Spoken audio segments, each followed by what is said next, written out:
Bonsoir à toutes et à tous, heureux de vous retrouver pour la tranche info en direct sur votre antenne Canal 10 Télévision avec au programme de votre soirée, rien ne change. Info 10, le journal local et régional qui sera suivi du focus, une heure de débrief sur l'actualité. Et ce soir, je recevrai une juriste qui est auteure d'un ouvrage, à savoir sur l'obligation vaccinale, la révolte en marche. Il s'agit d'Isabelle Faye, je la recevrai donc après la coupure pub de 19h. Mais pour l'instant, place au JT.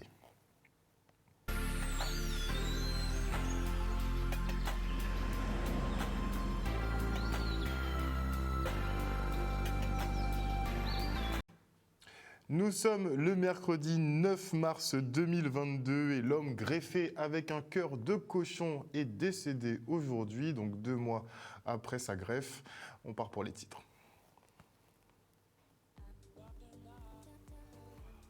Nous reviendrons sur le point Covid hebdomadaire avec un rebond épidémique et l'annulation du pass vaccinal en Guadeloupe. On parle d'annulation.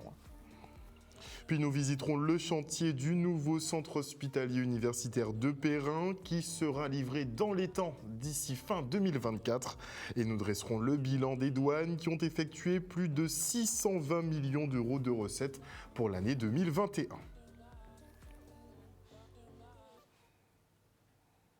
Et notez que dans le cadre du conflit qui oppose la Russie à l'Ukraine, eh bien Vladimir Poutine a décidé de suspendre les exportations de matières premières jusqu'à 31 décembre 2022 pour protéger effectivement son pays des pénuries. Ça sent pas bon du tout.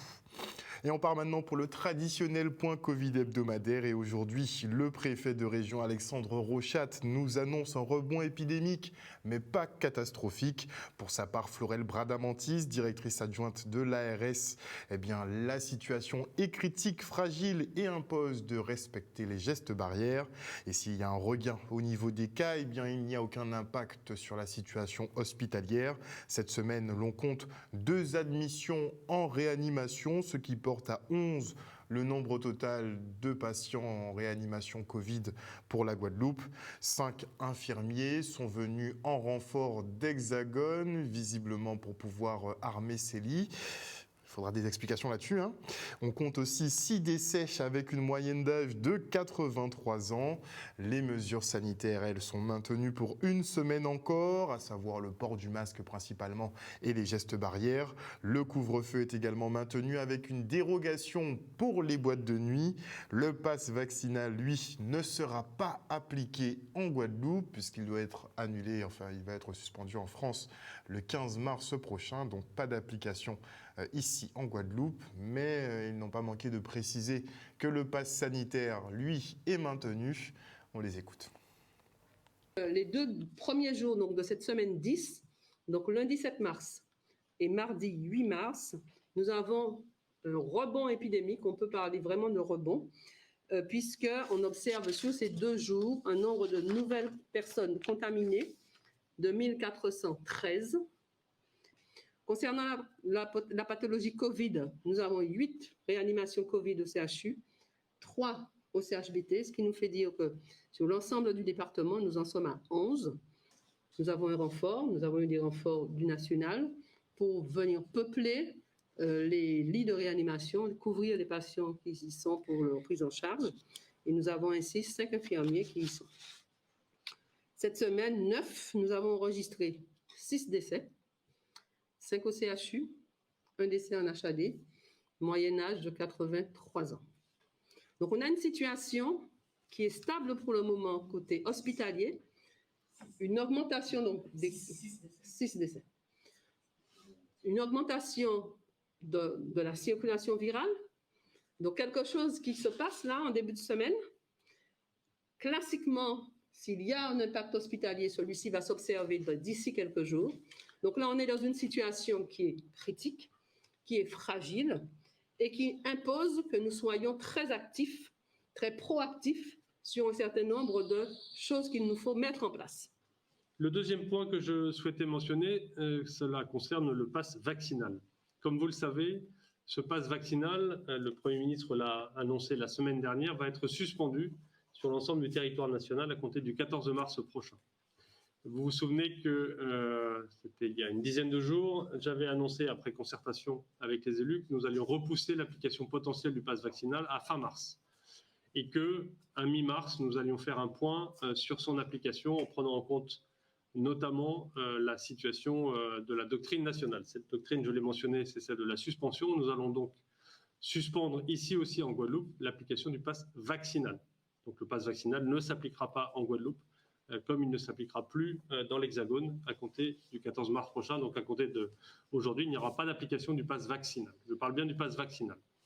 Ce pass vaccinal, il était né de la transformation du pass sanitaire en pass vaccinal. En revanche, du fait de l'évolution de l'épidémie en Guadeloupe, le pass sanitaire va rester en vigueur en Guadeloupe dans tous les établissements et toutes les activités dans lesquelles il est en vigueur. En fonction de l'évolution la semaine prochaine, on prendra des décisions sur l'évolution de ce pass sanitaire. Le pass sanitaire, donc, c'est soit la vaccination, soit les tests, soit un certificat de rémission. Et notez qu'à Saint-Martin, au vu de l'amélioration de leur situation épidémiologique, les seules mesures restantes pour eux sont le maintien du pass vaccinal dans les discothèques et le pass sanitaire dans les EHPAD.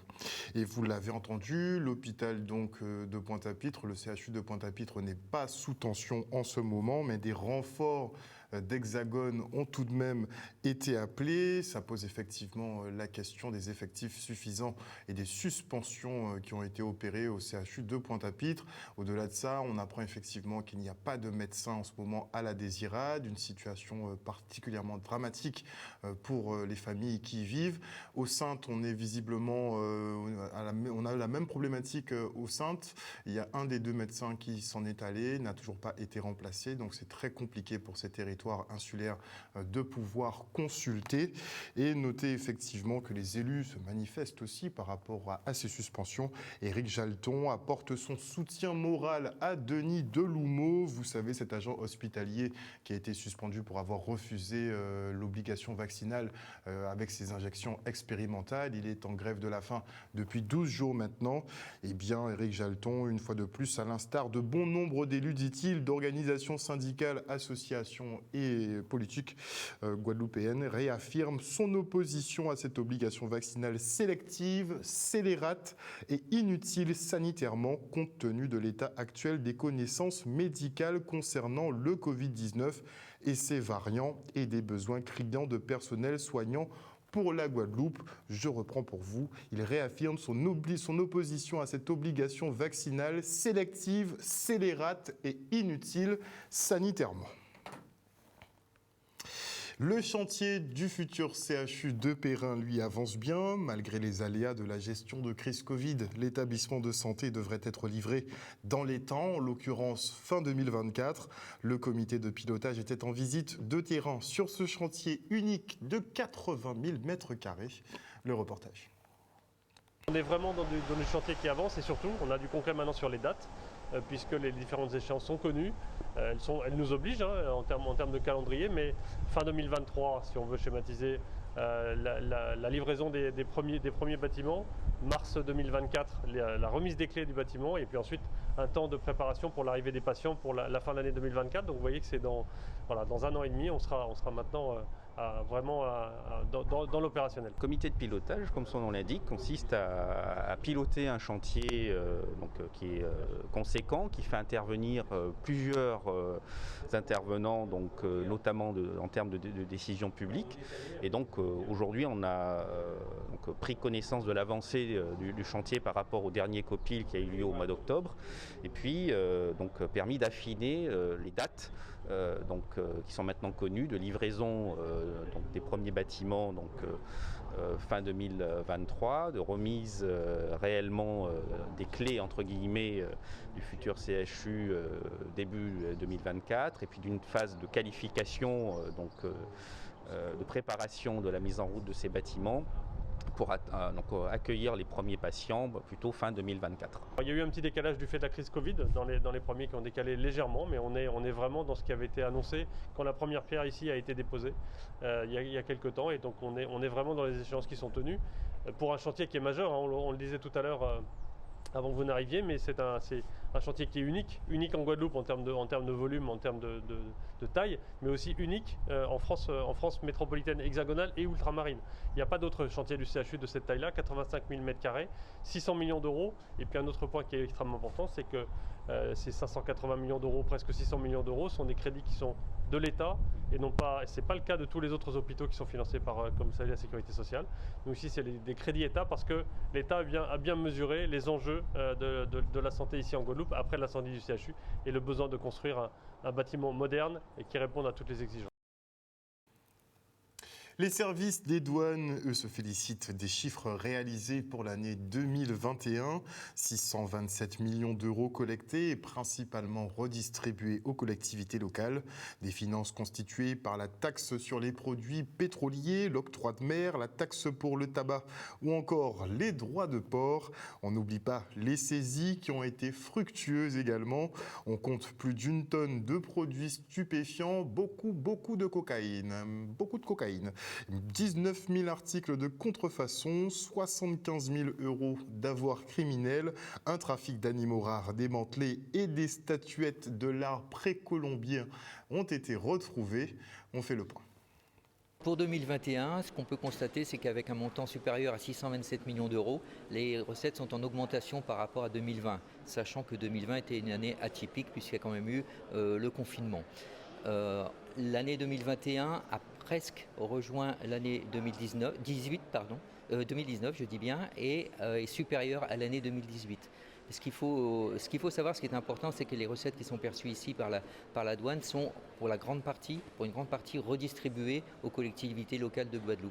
L'octroi de mer qui représente plus de 50% des recettes, avec 320 millions perçus en 2021, et donc reversés à l'ensemble des collectivités locales. On peut y ajouter la taxe spéciale sur les carburants, 17%, et la taxe sur les tabacs qui est reversée au conseil départemental cette fois. Le total, donc 71%, auquel on peut ajouter 4% les droits de port qui sont donc reversés aux différents offices portuaires de l'archipel.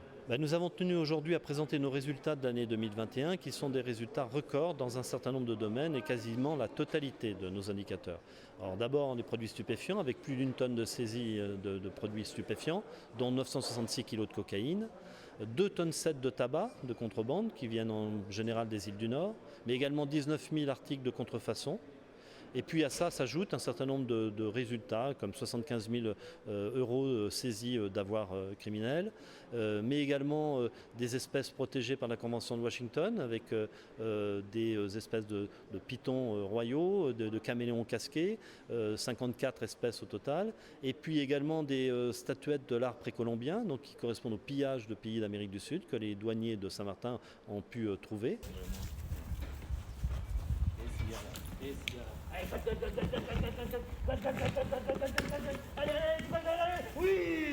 Oui, ça c'est blanc. Oui. Là, je viens de faire un exercice sur la recherche dans les bagages, comme si c'était un exercice à l'aéroport, un contrôle de bagages à l'aéroport. Dans le bagage, vous avez vu, le chien il a marqué, il a gratté, c'est là qu'il y avait le produit. Là, on avait affaire à la résine de cannabis, tout simplement. Et donc ce marquage, pour me dire que c'est dans ce bagage-là, c'est le grattage du chien. Et là, je l'ai récompensé par la suite. Il est formé que pour la détection de tous les types de stupéfiants, en fait. Donc cannabis, héroïne, cocaïne, ecstasy, amphétamine, en fait. Dissimulés dans des jouets pour les produits stupéfiants, mais également en rip-off sur des conteneurs. Nous trouvons des quantités importantes de cocaïne, avec une belle affaire de 580 kg sur un catamaran ou de 147 kg sur un conteneur, dans un conteneur en technique de rip-off, dans des cylindres de moteur. Il nous faut donc démonter ces cylindres pour pouvoir le retrouver, dans des jouets, dans des PlayStation, dans des cubiténaires de rhum. Toutes les techniques sont bonnes, ou du poisson surgelé, toutes les techniques sont bonnes pour essayer de tromper la vigilance du douanier, mais ça ne suffit pas, puisque nous arrivons à trouver, et vous voyez, avec plus d'1 tonne saisie cette année, nous démontrons qu'évidemment les résultats sont au rendez-vous. Moi je m'en réjouis, parce que évidemment le directeur qui vous parle et les cadres qui l'accompagnent pilotent tout ça, mais ceux qui réalisent le travail au quotidien, ce sont les douaniers des services des douanes, que ce soit des douaniers qui portent l'uniforme ou des douaniers qui sont dans les services opérations commerciales, ce sont eux qui font ces résultats au quotidien. 1 tonne saisie, imaginez les montagnes effectivement neigeuses qui circulent dans ce monde. Et avec le vieillissement de la population, les bailleurs du département se penchent sur le logement de demain. Selon une étude, 90% des personnes souhaitent un maintien à domicile. Se pose alors la question de l'adaptation des logements et des services proposés. On fait le point avec Thierry Romanos.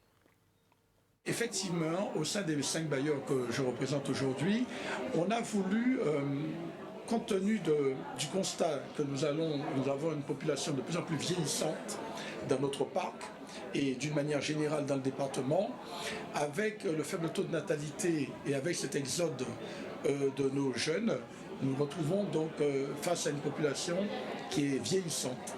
Et nous avons eu donc besoin d'avoir les ingrédients et les éléments pour pouvoir bien comprendre le vieillissement demain. Cette étude qui vient de nous être rendue précise que pour 90% des personnes âgées, ils souhaitent donc se maintenir dans les lieux, dans leur hébergement, dans leur logement. Et pour cela, il faut donc trouver les voies et les moyens pour pouvoir adapter ces logements à ces personnes âgées, revoir le modèle économique, avoir des services, une offre de services, un package, une offre de services pour ces personnes qui deviennent âgées et qui deviennent aussi quelquefois dépendants. Donc on a eu un rendu de cette enquête qui était de grande qualité et je voulais donc remercier l'ADA qui a participé au financement, la Fédération des EPL, mais aussi les collectivités de la région Guadeloupe et du département qui est en charge donc des personnes âgées et en charge donc aussi de l'amélioration de l'habitat. La région est partenaire bien évidemment de l'ARMOS puisque sur la question du logement, vous savez qu'en matière d'amélioration de l'habitat, la région a une compétence et elle a aussi la compétence en termes d'aménagement du territoire. Tout le sens de notre participation, c'est bien de sensibiliser au fait que dans les 10 ans à venir, il faudra penser la Guadeloupe différemment et vraiment se donner les moyens de revoir notre organisation pour être au rendez-vous de ces enjeux qui sont essentiels en termes d'aménagement du territoire et de bien-être des Guadeloupéens. On a comme donc feuille de route, il faut mettre maintenant, on a entendu les recommandations, on a eu le diagnostic, on a entendu les recommandations, il faut mettre en place une feuille de route opérationnelle dans les 10 ans qui viennent, un plan pluriannuel pour pouvoir trouver les voies et les moyens, pour pouvoir accompagner ces personnes âgées. Nous sommes tous des personnes âgées en devenir, nous sommes tous des seniors en devenir. Aujourd'hui pour nous, mais demain pour nos enfants, donc nous devons prévoir l'urgence, c'est tout de suite. Et la Guadeloupe qui sera l'un des départements les plus vieux de France, n'est-ce pas ? Et il ne faut pas oublier qu'on est en pleine période de papy-boom, la résultante du baby-boom. Vous savez, après la Seconde Guerre mondiale, tout le monde a fait des enfants en même temps. Et bien, tous ces enfants sont en départ à la retraite en ce moment où ça ne devrait pas tarder. Et ils ont aussi beaucoup de chances de ne pas rester très longtemps. Donc, on risque d'avoir une grosse partie de la population qui risque de s'éteindre effectivement en même temps. Le conseil départemental, lui, était en visite à Basse-Terre et pour Guy Losbar, cette mandature est synonyme de culture. Il entend équiper la Guadeloupe avec des structures et des équipements adéquats. Le reportage. Le département, c'est la collectivité des solidarités, la petite enfance, c'est la famille, nos aînés. Mais ce que nous voulons, c'est la solidarité des territoires. Basse-Terre, c'est le chef-lieu. Donc il est important que nous puissions discuter, échanger sur les projets. Et lorsque je viens dans des villes comme j'ai pu le faire pour la Désirade Sainte-Rose, c'est pour se rendre compte des chantiers déjà en cours du département. Mais ce que je voudrais surtout, c'est que très rapidement que les projets, nos engagements se traduisent dans du concret, dans des réalisations. Donc aujourd'hui, on s'est engagé sur un certain nombre de projets. Donc il nous appartiendra de faire en sorte que dès 2022, qu'ils puissent voir le jour. Cette rencontre entre le conseil départemental, son président Guy Losbar, moi-même et mon équipe et son équipe était attendue depuis longtemps. Donc moi j'aime bien organiser les choses et être prêt Nous avons vraiment préparé en amont, nous avons échangé en amont l'ensemble des services du département et de la ville de Basse-Terre pour préparer cette réunion, ce qui fait que dans un délai relativement court, une matinée de travail, nous avons pu aborder les thématiques parce qu'il y a un travail en amont qui a été fait. Le partenariat pour nous avec le département est essentiel. Il y a des structures très importantes du département qui sont dans la ville de Basse-Terre, l'archipel, le fort d'Elgrès, le jardin botanique. Donc on a un vrai partenariat à mettre en place. Il est vrai que, je le dis, puisque j'y crois très fortement, la culture doit être l'élément qui marque cette mandature. Et pour cela, nous allons travailler sur l'ensemble du territoire avec toutes les collectivités pour qu'il puisse y avoir des équipements culturels, pour qu'il puisse y avoir des manifestations culturelles et pour que la culture soit accessible à tous. Et c'est pour ces raisons que ce projet de la création d'une école avec Jérôme Castry, nous allons l'accompagner totalement et nous trouverons même des formules pour que les choses puissent aller beaucoup plus vite puisque cela fait partie de ce que je veux qu'il soit réalisé sur notre territoire. Et cette solidarité entre les collectivités majeures et les villes, les communes de Guadeloupe doit se poursuivre. Aujourd'hui, c'est Basse-Terre. Et c'est vrai que sur certains chantiers clés, il est important de sentir de la part du département une volonté d'être en phase avec nous et de nous soutenir. J'ai cité l'école de musique, mais il y a également la problématique de l'assainissement de l'eau en partenariat avec le syndicat mixte des eaux de la Guadeloupe. Et puis aussi la valorisation du patrimoine de bâtiments qui sont des bâtiments dépendants du département, mais qui sont mis en valeur par la maison du patrimoine de la ville de Basse-Terre. Et retour maintenant sur cette rencontre autour des droits de la femme à Saint-François. C'était pour nous important de marquer cette journée des droits de la femme, de pouvoir écouter les femmes de notre territoire et de pouvoir continuer à construire ensemble avec elles un avenir durable sur la ville de Saint-François, avec tout ce que cela comporte en innovation, en nouvelles difficultés par rapport à l'éducation des enfants, par rapport à la jeunesse, par rapport aux nouveaux besoins climatiques. Nous avons vraiment tenu à tenir ce moment convivial avec les femmes et les entendre, les écouter. Et c'est vrai que nous avons aujourd'hui à faire. Nous devons aujourd'hui accompagner toutes les femmes de notre territoire à pouvoir s'exprimer et à davantage en tout cas sur les problématiques actuelles. On a vu des expériences de femmes de notre commune, de notre belle commune, des belles histoires de femmes, des belles histoires de mères, des belles histoires d'éducatrices, des belles histoires de couturières, des belles histoires de marieuses, de marchands de poissons. Il y a des histoires qui sont en quelque sorte belles à entendre et cette transmission, nous avons voulu la partager entre nous, avec nous, pour certainement les générations futures, pour qu'on puisse être particulièrement imprégné de notre propre histoire. La journée à ça a présenté un grand butin pour moi parce que en bien lutter à ce moment dans l'Union des femmes guadeloupéennes. Et en réalité, combien d'années là qu'a lutté pour le droit de la femme? Parce que autrefois la femme ne partait à rien. C'est pourquoi les femmes mettaient au combat pour faire des droits, c'était ça. Et nous sommes allés dans les communes porter message aux autres femmes pour te connaître parce qu'on peut dire longtemps. Alors là, madame luttait tout bonnement. Yo était à la maison, c'était yo et Timoun. C'est monsieur-là qui n'y tout bitait en main. Madame Desvarieux, c'est une femme exceptionnelle, une grand-mère exceptionnelle et c'est le patrimoine de la ville de Saint-François qui nous apprend beaucoup de choses, qui nous a fait part d'anecdotes, de ses souvenirs et puis qui nous a rappelé une femme, c'est une femme jock, c'est une femme qui travaille, une femme qui a besoin, qui doit aller de l'avant en tout cas et qui se défend. Ah ben, c'est un grand jour pour eux, c'est un bon jour pour eux parce que ça a ouvert l'esprit à eux, ça a éclairé eux-mêmes. Parce que des bitins yo après on pouvait gens la femme qu'a vrai gens femme ça arrivé Jean Yoni en fait yo m'appelle du son yo qu'a ouvert travail yo qu'a mettre yo enfin yo pour moi même yo presque passé l'homme font bon bitin ça fait là son commencement il faut qu'on continue parce que la femme méritait ça.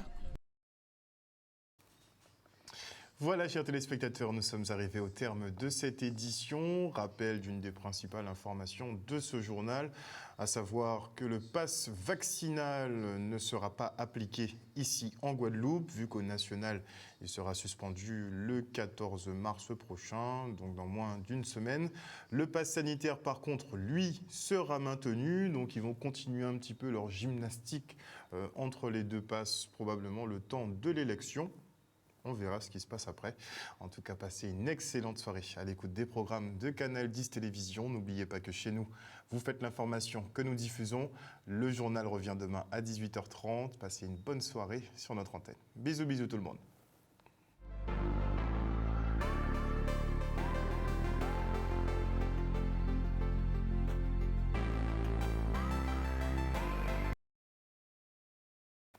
À venir dans la tranche info sur Canal 10, le focus. Et ce soir, nous allons parler de l'obligation vaccinale et nous allons recevoir l'auteur de cet ouvrage, Obligation vaccinale, la résistance en marche, d'Isabelle Faye-Marajo. Ce sera tout de suite après la coupure pub de 19, à ne pas manquer. On va parler concrètement. Et je dis bonsoir à Mieli Pops, bonsoir à Lydia Luce, bonsoir à Lydie Ratier, bonsoir à Matt Trinity. Ah, bonsoir Matt Trinity, je n'avais pas vu ton nom depuis un petit moment. Bonsoir à Elisa Davile, bonsoir à Mieli Pops, bonsoir à Love You Jordan sur Instagram, n'est-ce pas? Bonsoir à Marie-Hélène, bonsoir à Georges Messager, bonsoir à Marie-Lou, bonsoir à Claudie Giraud-Girard, bonsoir à Franck Régulus, à Nadir Jamela, à Jimmy Kamagouva Aliar, bonsoir à Jean-Michel Veritas, ça me fait penser au projet Veritas. Vous pouvez vous intéresser à ça, regardez un peu sur les réseaux, bien sûr Internet de façon globale. Il y a un projet, ça s'appelle le projet Veritas, justement, tapez ça sur Internet, vous verrez, c'est très intéressant. Bonsoir à Christiane Kikema Kouti, bonsoir à Marie-Hélène Borès, bisous Marie-Hélène, bonsoir à Claudie Giraud-Girard, à Jeanne Sambo, bonsoir à qui d'autre, au général Franck Abar, à Sylvia Jacquet Crétide, bonsoir également à Ghislaine Calife, bonsoir à tous ceux qui nous suivent sur l'antenne de Canal 10. Oui, aussi j'ai entendu l'annonce d'Emmanuel Macron qui voulait qui veut reporter l'âge de la retraite à 65 ans. Oui, ça va faire partie de ces réformes s'il est élu. Donc un départ à la retraite à 65 ans qui pourrait nous permettre d'assurer notre modèle social. Donc ce serait la solution à tous les problèmes. On se quitte pour une page de pub, on revient après.